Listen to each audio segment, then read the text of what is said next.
Perkenalkan, nama saya Wilson Christopher Wahyu Immanuel, NIM saya 050283523. Saya dari Prodi Sistem Informasi. Proses lahirnya Pancasila. Pendahuluan, Pancasila tidak hadir begitu saja, melainkan melalui perjalanan sejarah yang panjang dan penuh perjuangan. Sejak masa sidang BPUPKI, Badan Penyelidik Usaha-usaha Persiapan Kemerdekaan Indonesia, penyusunan Piagam Jakarta hingga pengesahan dalam Undang-Undang Dasar 1945 oleh PPKI Panitia Persiapan Kemerdekaan Indonesia, para pendiri bangsa berjuang untuk merumuskan dasar negara yang dapat menyatukan seluruh rakyat Indonesia. Proses tersebut menunjukkan bahwa perumusan Pancasila bukan hanya sebuah langkah politik, tetapi juga merupakan manifestasi dari kebijaksanaan, toleransi, dan semangat persatuan. Bagi generasi muda, penting untuk memahami sejarah ini agar nilai-nilai Pancasila dapat terus dihayati dan diamalkan dalam kehidupan bermasyarakat di era modern. Proses lahirnya Pancasila. Pertama, sidang BPUPKI tanggal 29 Mei sampai 1 Juni 1945. Sidang BPUPKI merupakan tahap awal dalam proses perumusan dasar negara. Badan ini dibentuk oleh pemerintah Jepang pada 29 April 1945 untuk mempersiapkan kemerdekaan Indonesia. Dalam sidang pertama, muncul berbagai gagasan mengenai dasar negara dari para tokoh bangsa.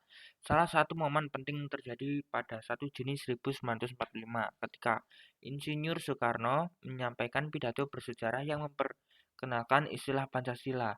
Ia mengusulkan 5 prinsip utama, yaitu kebangsaan Indonesia, internasionalisme dan perikemanusiaan, 3 mufakat dan demokrasi, 4 kesejahteraan sosial, 5 ketuhanan yang berkebudayaan. Pidato ini menjadi tonggak penting lahirnya ideologi Pancasila sebagai dasar filosofi dan moral bagi negara Indonesia.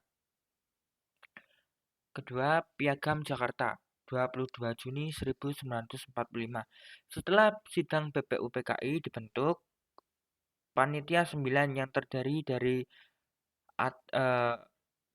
atas tokoh-tokoh nasionalis dan Islam untuk merumuskan kompromi antara berbagai pandangan. Hasil kerja mereka adalah Piagam Jakarta yang berisi rumusan dasar negara dan menjadi cikal bakal pembukaan Undang-Undang Dasar 1945. Rumusan Piagam Jakarta mencerminkan semangat toleransi dan persatuan nasional, walaupun sempat muncul perbedaan pendapat terkait rumusan sila pertama. Pada akhirnya disepakati untuk menghapus bagian yang hanya mencakup kelompok tertentu. Perubahan ini menunjukkan kelapangan dada dan semangat kebangsaan demi keutuhan bangsa Indonesia yang majemuk. PPKI dan pengesahan UUD 1945, 18 Agustus 1945. Setelah proklamasi kemerdekaan pada tanggal 17 Agustus 1945, PPKI mengadakan sidang sehari kemudian untuk mengesahkan Undang-Undang 1945. Dalam sidang tersebut dilakukan perubahan terhadap rumusan sila pertama dari Piagam Jakarta menjadi ketuhanan yang Maha Esa. Perubahan ini bersifat mendasar karena menegaskan bahwa Pancasila adalah dasar negara yang bersifat inklusif dan dapat diterima oleh seluruh rakyat Indonesia tanpa memandang perbedaan agama maupun golongan. Dengan pengesahan ini, Pancasila resmi menjadi dasar negara Republik Indonesia dan menjadi pedoman dalam kehidupan berbangsa dan bernegara. Nilai Pancasila yang tercermin dari proses sejarah lahirnya Pancasila dapat ditemukan nilai-nilai luhur yang menjadi pedoman bangsa Indonesia hingga kini. Yang pertama, persatuan dan kebangsaan.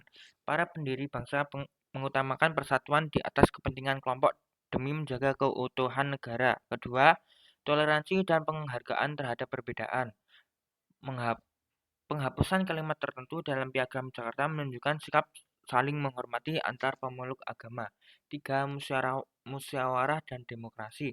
Semua keputusan diambil melalui proses mufakat dan pertimbangan bersama, bukan berdasarkan kekuasaan atau paksaan. 4. Keadilan sosial. Pancasila mengandung nilai keseimbangan antara hak dan kewajiban demi kesejahteraan bersama. 5. Cinta tanah air. Semangat nasionalisme yang kuat menjadi dasar dalam memperjuangkan kemerdekaan dan kedaulatan bangsa. Refleksi pribadi, sebagai generasi muda, kita memiliki tanggung jawab untuk tidak hanya mengenang sejarah lahirnya Pancasila, tetapi juga menghayati nilai-nilainya dalam kehidupan sehari-hari.